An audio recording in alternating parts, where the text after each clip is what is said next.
theory confirmed. Starbase 1 is most definitely near Earth because we get a wild zoom shot. At least somewhere close to Earth. At the very least, the Klingons are on the border. They're knocking at Jupiter. Their armada, it looks like only about 5 ships in their armada, but it's been a long war. And they're impressive-looking ships. Well, and this is only one house. Oh, is that right? Okay. I mean, at this point, yeah. Burnham giving a bit of a monologue, basically summarizing what she's learned throughout the last 15 episodes, I guess. Yeah, pretty much. Kind of a inspirational speech, eve of battle, cannons to the left of them, cannons to the right of them. Yeah, I feel like I've heard this parable a million times, but it's a good one. It is. We get a few little bits of evil Giorgio being evil, and I swear they turned the lights on the bridge down. I think they must have, or they just left it in Lorca mode. She was antagonizing everyone. Yeah. She was all up on Saru. She was yelling at everyone. I don't care what we're scanning. I want to know who's scanning us. I thought that was a good line. That was pretty good. Talks to Com. Com says we're running dark, and she's like, dark, that's how I like it, and then winks at the camera. Well, Michael's not really enjoying herself because she calls her out, which I thought was pretty crazy of Michael to do. Like, okay, it's a wild plan, and Starfleet has you doing something nuts, but she decided to antagonize right back. I see we're not even a little bit breaking with tradition of anyone above a captain in Starfleet is basically evil. You're right. I thought you were going to say incompetent, but maybe evil's the right word. I mean, in that one case, he was literally a space worm. Okay, well, that was the worm talking, not the Admiral. The Admiral was gone, I guess. Well, these Admirals have no excuse. Sarek has no excuse. They've really empowered the Emperor, as we'll find out. Yeah, they totally just gave her command, and Michael has a problem with this. Calls her out on the bridge with some weird... well, I guess first Giorgio says something about... Kelpians. What was the saying? Scared Kelpian is tough Kelpian? Makes for a tough Kelpian. Right. Yeah. Oh, man. Burnham's like, oh, where are you from that you heard a quote like that? And Giorgio's like, well, Malaysia, of course. Well, good thing she read that Wikipedia page before she took command. She got really lucky, and she was quite pissed at Michael for that. On the other hand, if she read the Wikipedia page, she might have noticed that the Federation doesn't eat people in this universe. Yeah, I think she's just evil. That's all. Yeah, she just can't help herself. She did make that comment when she first came aboard about how it was disgraceful that Michael was trying to please her captain. Curry the favor of a Kelpian. Mm-hmm. Yeah. Well, let's get off of the cannibalism subject. Because actually I enjoyed the next part where she's recruiting her strike team because she wants to do this away mission, ostensibly to go map the planet, but she's got a little bit of recruiting to do. That's a good point. That didn't occur to me when the scene was starting, but she does go out to recruit the team. Yep. Her and Michael have a little conversation while they're walking down the corridor. That's very ominous, and then they go to see Laurel. Yeah, I don't think she was a part of the team recruitment. They were just trying to get some information from her. Right. And the Emperor's methods, turns out without her little torture chambers, she doesn't really know how to extract information. Well, she just, does it the old-fashioned way. Torture does not produce reliable information. That's true. And in this case, torture does not produce reliable information. No. So then they go to the other next best thing to a Klingon. Well, this broken shell of a man, of Ash, you mean? Yeah, so I was pretty down on Ash in the last episode, but he was pretty good in this one. They start him out all broken, doing some old ball and knots He's sailing. sad. He's mispronouncing knots. I know. It was so hard to hear him say bowline. I'm sorry, you don't say it how it's written. It's not coxswain. But whatever. He's not really from Seattle. He's a Klingon, so. Exactly. Not even a real sailor. Who else did they get? Then they got Tilly. They got Tilly. Killy. Okay, the Emperor said. Seriously, the assembly of this away team is ridiculous. There have got to be some qualified Starfleet officers on the ship that are not the secret Klingon, Emperor Giorgio, Specialist Mutiny. This is definitely the most dramatic team, though. And Cadet Killy. Why is that your team? Well, if you had a bunch of, Makos, actual professionals going, it would have just been too efficient, and the job would have gotten done, and it wouldn't have been a story, really. There would have just been no drama. That's true. Because some fun things do happen on that planet. And it turns into kind of the plot of an RPG again, I feel like. They go to the planet, they have an objective, but to get the objective, they have to they have to hawk some disruptors so they have money, and then they have to take the money and they have to bribe some people. There's the gambling mini game. Oh, that's right. Where did they get those phasers or disruptors? How did they sell those? They had them, I guess. Oh, Lorca's room. I bet you Lorca's stuff is really worth a lot. They should have mentioned that. Yeah. Oh, the money. They should have you want to buy Well, it turns out the Emperor was also reading the Wikipedia page on the economy because she knew exactly how much to barter everything for. Yep. Like, She knew the lingo. Yeah. She was happy for Orions. We should say that they decided to go to this Orion encampment on the Klingon planet to find some duct into the lower volcanic system. So it was a convenient way for them to have part of this take place in like a, outdoor encampment type set on the enemy home planet without that being impossible. Yeah, I thought it was really awkward that a bunch of humans were walking around during a time of war. But I think Ash said something like they find it cute or kind of intriguing or odd at least. Right. And it's it's like hanging out in the Ecuadorian embassy or something, I guess. Okay. Well, they were trying to dress as lowlives, which made them actually just look like a bunch of Farscape people, which I thought was totally cool. They had the leather out, maybe a little Stargate too, later seasons. A little bit. Yeah, this is how you pretend to be, smugglers, I guess? Something like that. Hive of scum and villainy. Sure. The away team breaks up, though. Yeah. Because we get little sub-teams. Oh, yeah, because we got to have little separate stories. Of course, yeah. We get Tilly eats some space whale. Oh, that's funny. So Tilly's been great in this episode because she kept getting Michael's back. Yeah. She realized how awkward it was for Michael to be on an away team with her ex-boyfriend, her mutinous ex-dad. I don't even know what to call the Emperor. It's an awkward relationship. Oh, we kind of skipped over where Tilly meets the Emperor. Yeah, where she discovers that basically in this episode the cat's out of the bag. The captain's not the captain, obviously, people. That didn't last long. We didn't get the helmswoman's reaction, though. We need some real in-depth scenes of how she felt. We need to know what Kayla thinks. Yeah, exactly. She's probably she would scowl. Yeah. Look at the camera. But I actually did enjoy the scenes on the planet. I'm a sucker for outdoor scenes. Sure, and it was fun. A lot of that part felt more like a mid-season thing to me than a season finale thing. Most definitely. I kept saying, this isn't a finale? We're having an away mission in the finale? A lot of that felt like the third episode of the season where, you've done your intro and now you have a little mission to an alien culture. We got a new Star Trek game. We do! And Ash is really good at it. Apparently. I didn't catch did you catch any details about how it's played? It was very confusing. Yeah. And there was a lot of screaming and banter and hitting each other and laughing. But it looked like a fun game. We gotta decode that one. That's kind of fun, yeah. There was a lot of great set design in this one. The typography nerd in me had to come out because we saw the Klingon system, but done in advertising font. Yeah, Happy that was fun. Font. That was squiggly fun. Font. I like anytime you see ads in sci-fi. Exactly. That's always fun. And Star Trek doesn't do it very often. No, there's a lot of set dressing here. They did a good job. So basically, I guess we haven't really talked about what the actual plot is. That's because it's so simple and stupid. The official plan is they're gonna spore jump into Kronos. Yes. Transport to the surface, walk around, find a volcanic vent, drop a drone into it, and then the drone will map the planet. Which is insane. In preparation, hang on, for a follow-up full-scale military strike. By what? By who? What is left of the Federation that can get to Kronos at this point? Right. When they were first laying out this plan, I was like, is Season 2 going to be the strike on Kronos? Because there's no way we can fit that into this episode. So that's where I thought maybe we were going. Yeah, until he knifes open what should be the drone case and discovers, this is a bomb. I noticed they showed the drone in the case.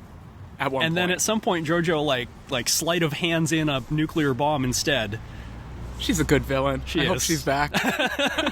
Be good. I hope she comes back as kind of morally ambiguous, saves them from something, but in a weird way. That'd be fun. Very Doctor Who. Maybe she'll pair up with Mud. You can both come back in the same episode. No, she would murder Mud on the spot. Mud's a goofball compared to her. I guess that depends on how much he respects her. So another way this was kind of RPG-like is we've got the three teams that split off, right? Mm-hmm. Of Ash and Michael and Evil Giorgio and Tilly. And they all they do what would be the three different options of good, evil, or neutral, because there's to solve the puzzle. Yeah, you or can to get information. It's which dialogue option do you choose? Do you try to gamble with the natives and win them over? Sure. Do you seduce some Orions and then threaten them at gunpoint? Mm-hmm. Or do drugs with a skeezy guy in the lounge? Drugs with a skeezy guy in the lounge seemed to be the most profitable. Yeah, it worked out pretty good. Well, that was a fun scene. Her getting very high. It was. Because she didn't want to get thrown out of the club, I guess. Right. So she had to actually do the drugs, I guess. Come on, Tilly. As we were told in the 80s. You want to be cool, you gotta stay. Gotta do the drugs. But I really love the punchline where when she fell asleep or passed out, he started to shackle her. Right. He's like, No, I'm he was trying to cut the... I thought he was trying to cut it off. Oh, is that what he was trying to doing? get the case? I totally misread the scene. I thought he was trying to take her as a slave, because that's what Orions do. I thought it was just like she fell asleep and clearly had something valuable. He didn't know what it was. He was just like, well, she's asleep and it's there, so I guess I'll try and take it. Okay, I guess that's a good interpretation. There's also the great follow-up where she calls Michael and is like, first of all, I'm really high. I love that. It's Starfleet honesty. You're like, inform your commander of the situation, and then give your report. Yes. And her report is, oh my god, it's a bomb. Yeah. And then she gets knocked out by evil Giorgio, who is continuing to be evil. Oh yeah, that was good timing on Giorgio. She's really on her game. Yeah. She is, yeah. I mean, she taught those sex slaves some new tricks. In like, I don't know, however long it took Tilly to do drugs. Tried her beating the information thing out of them again, which I guess really worked this time. It worked, yeah. Yeah. Should we talk about that at all? Or then Giorgio's just a badass and she's just having fun on her away mission. Yeah, basically. I think she's going to be just fine in this universe. Yeah. She was so happy to find out the Orions were on the planet. Oh, yeah. All right, but Michael and Ash are playing the new game. Yep. Without a name. I'm sure they said a name, but... They did. It was in Klingon. I've forgotten how to pronounce it. But Michael hates it because it's a bunch of Klingons having fun, and obviously she had a bad childhood around Klingons. So well, it reminds her of the specific event in her childhood when Klingons killed her parents. Yeah, but you were telling me it's actually covered in the book. There's a prequel book. Yeah, in the prequel book, it's like that scene verbatim is recounted. Okay. I thought that was kind of interesting that they apparently had that written up enough in advance to give the author. Yeah, well, this season felt very planned ahead. Sure. Yeah, none of this felt ad hoc. Yeah. Mm-hmm. And then we have our very Federation moment, the speech. Oh, this is good. I wasn't sure, I think in the original series, Kirk would just go defeat Giorgio. But in this case, Michael called up to the Discovery, got on the line with Saru. Saru said, oh, we got to get on the line with Starfleet. Yep. And Michael said, I know what Starfleet's going to say, so I need to talk to Starfleet. Yeah. I can convince them. So she opens with a little PowerPoint of Kronos getting blown up and turned uninhabitable. Not just uninhabitable. It looked like the stupid thing exploded, but yeah, sure. Yeah, that looked pretty bad. I noticed Praxis was fine in that simulation. Way to go, Praxis. You need to make it until at least the, 6th movie? Yeah, like one more series and some movies. Yeah. Hang it in there. Does she continue the parable? Is it the same parable that she was giving in the... No, that's how she concludes with her speech at the end. Yeah. This is another Michael speech. Right. And she basically threatens mutiny again. Is like, hey, I hope I don't have to. She said it very cautiously. Yeah. And then everybody else kind of backed her up. And you know what? Starfleet is still doing well because her Picard speech worked. Yes. Cornwall caved, her speech worked. I don't know how to phrase that, but... I guess, and you know what? That made me like Cornwall a little more, too. You know, this entire series has prepared me for things to look like they're going good, but then terrible things to happen. So this entire episode, I'm waiting for something terrible to happen. Well, all the terrible things have happened, and now we have to kind of wrap them up somehow. So now there's a new plan. They have a new plan. We don't know what it is, but there's a plan. And it does start with that moment I was referring to of Kirk going to stop Giorgio, but it's Michael. Michael's going to go stop Giorgio. Yep. And they have their little banter back and forth. I love that Giorgio tried some argument of, I was really doing this for you. And Michael's like, great. I'm just not buying that. Yeah. I'm like, good, I wasn't buying it either. And Giorgio's like, well, I didn't think you were going to buy it anyway. She's like, I thought you softies would have fallen for that. Man, she's good. I really do hope she's back. Yes. And then Burnham kind of badasses her way out of it with the grab the gun, point it at her chest, and come on, do it. You know, again, in any other show, I would have thought that was a safe move, but I was ready for the Emperor to just shoot Giorgio. I'm sorry, to shoot Michael. You know, could have gone that way. I guess she had to back down for the sake of the plot, but it really seems like she could go either way on that. And maybe next time she won't hesitate. I was really surprised it ended this way.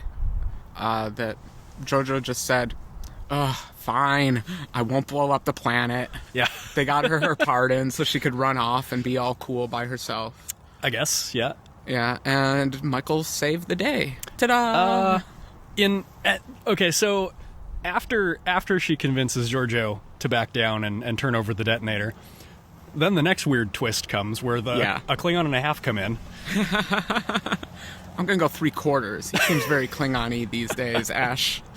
Yeah, Ash and L'Rell come in. And the plan is we're actually going to give the detonator to L'Rell so that she can consolidate Klingon power, thus... Through tyranny. That was a little... I'm not sure how I feel about that holding a noose around people's... Yeah. It's the Klingon way, sir. So am I to understand that if she dies, the bomb goes off, so she can't be killed, or is it simply that she's on the trigger and she can detonate anytime? They hadn't mentioned that. I mean, that's usually how it works, right? I thought that was just more plausible if all of a sudden they couldn't kill her, just flat out. Yeah. But yeah, we get a scene with her in the High Council.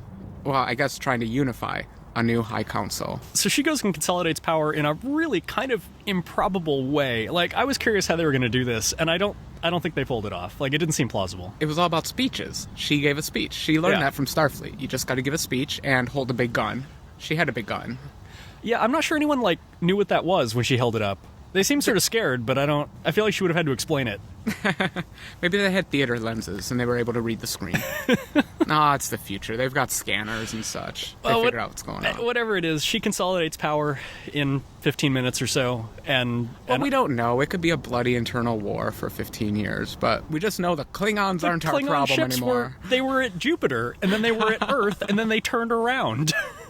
They literally turned around at the last minute. I mean,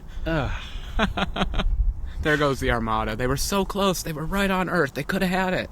We had nothing. We had a few guns out there. That was it. And some satellites. Yeah. Nothing. So that was a nice way to wrap that whole war up. The Klingon War is over, everyone. Only took 15 episodes. Peace through a united Klingon Empire. I guess I'm surprised they wrapped it up so quickly, but another part of me is happy. I didn't really want another war season, to be honest. Sure. I love Deep Space Nine, but when they were at war for 5 seasons? Yeah, exactly. It gets a little tiring. Yeah. We ran into a Constellation-class ship known as the Enterprise. We did. As our final... the part of the episode that seemed most season finale-y was that last little bit there, where they get a Priority 1 distress call from the NCC-17, and then it cuts. What could it be? Oh, man, I don't even know. Well, they're on their way to Vulcan, and not the entire trip, because it was a short trip, but I'm like, something bad's going to happen. Again, I'm waiting for something bad to happen in this episode. So what terrible thing's going to happen on the way to Vulcan? Totally. Well, they were going to pick up a new captain. That's right.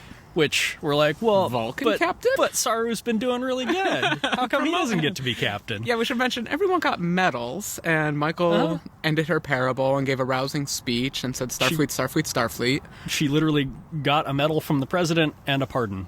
Yeah, no one got a promotion. Oh. Didn't Kirk become like an admiral? No, he was already admiral, but whatever.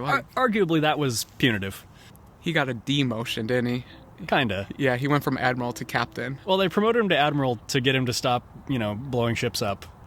Jumping through time? Yeah. Okay. And then I think he got demoted for saving the Earth. Very good. Michael gave Sarek a very knowing look, so my guess is Spock is on that Enterprise. That seems entirely possible. I'm curious how they're going to cast that. Yeah. If they do it, or if they're just going to do like a really hilarious thing where they talk about him and then like you see him from the back twice. No, they better not. Do you think Zachary Quinto is too big for TV these days? Can they get him? He started on TV. He'd go back to TV. I hope they get him. I wonder if he's contractually prohibited from... Is that the same? I always remember one owns... somebody owns the TV show, somebody owns the movies. Let's not talk about the business side. It's too confusing. Fair enough. He would be great. Yeah, he would. But honestly, whoever they cast will probably be fine. So that's pretty much it. We had a little Ash and Michael wrap-up. Where they It turns out Ash is going to go off of L'Rell. I did not see that hook coming. I You did? kind of thought he was going to end up going with the Klingons, or at least was going to end up being like an ambassador or something. But as he said, no one trusts him. So Yeah. he's kind of in this really awkward spot. Yeah, it's true. I mean, I guess whatever he's going to go do with L'Rell will probably be better than whatever was waiting for him back at Starfleet. He does act like cool, calm, collected Cash. Let's go Cash. But he did seem to enjoy himself playing that Klingon game, so I think that's probably when he realized that, at least, if not the worst path, a path he could try to travel down. And sure, it's somewhere that he can go and be reasonably comfortable for a while. So will that be a web spin-off series, Ash and L'Rell?